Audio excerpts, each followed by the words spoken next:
I'm Trixie the Golden Witch, and I love problematic manga. This one comes from China, so I think you're supposed to pronounce it differently. I don't care. This is one of those long, endless scrollers, but just look at the artwork. I mean, not since Land of the Lustrous has something been so lankily gorgeous, so pristinely autistically framed. I guess witch hat atelier could be compared, or what it really reminds me of is J.H. Williams III's art for stuff like Batwoman, which I'm a huge fan of. As I've been going through looking at all like the new comics that come out, particularly from Korea and China, where this like continual scroll style is popular, oftentimes the paneling is the most off-putting aspect of the whole experience because there's just so much white space, and a lot of the time like it just creates an odd sense of pacing. Some of the comics do it better than others. I have not seen one comic that did the endless scrolling with the level of care and polish that this comic does it. It's really out of this world. It's consistently gorgeous. It's like hard to stop looking at because it's so beautiful. Like you just kind of glide through the pages of the aesthetic experience. But what it's about is simultaneously comforting and disquieting.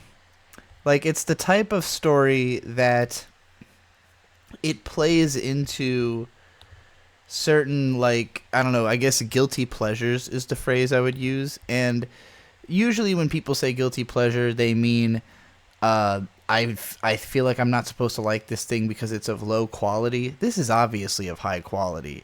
It's the content of the story and what about it is meant to be enjoyed, and what about it is meant to be sort of unsettling, that both makes it compelling. Like it makes it compelling and makes it guilty in like a good way. Like it's a deliberate guilty pleasure. Does that make sense? Like it is playing on your sense of guilt, because ultimately, for me at least, I find this character, the main character, easy to relate to. Like the emotional palette of this character is familiar to me. And I've seen this type of like personality described in lots of different ways. There's lots of like, I don't know, internet cults devoted to self-identifying the way that your personality is. But I'm just going to say like the emotions of how this character interacts with what is described by the story as literally God. This long-haired white-haired dude is literally God. And for me, as somebody who who grew up like being really attracted to characters like Inuyasha and Sesshomaru, and like white-haired serious dudes, long-haired dudes, tall guys who are much taller than myself, like my husband, who is in fact 6'5" and I'm 5'8". Like I see a lot in this relationship that I can connect with, but it is also like an obviously toxic relationship from like the opening pages, because like God and this child are like overly obsessed with one another, overly intimate, and it's not like at the level of sexual, although it's almost like it's easy to just like imagine that extra step if you felt like that necessary. I guess I don't think they would have to be fucking for it to be as creepy as it is. It just already is creepy, like it doesn't, that crossing that line, sure, it would make it even worse, but like it's already as creepy as it needs to be, which is why I'm glad that there so far isn't any implied sexuality, because that would make it like gross on top of being creepy, if that makes sense. And as it is, it's gorgeous. It's harrowing. It feels like a free fall. Like scrolling through it, it feels like you're falling through this story of like you're starting in heaven. Like this starting point, this is heaven.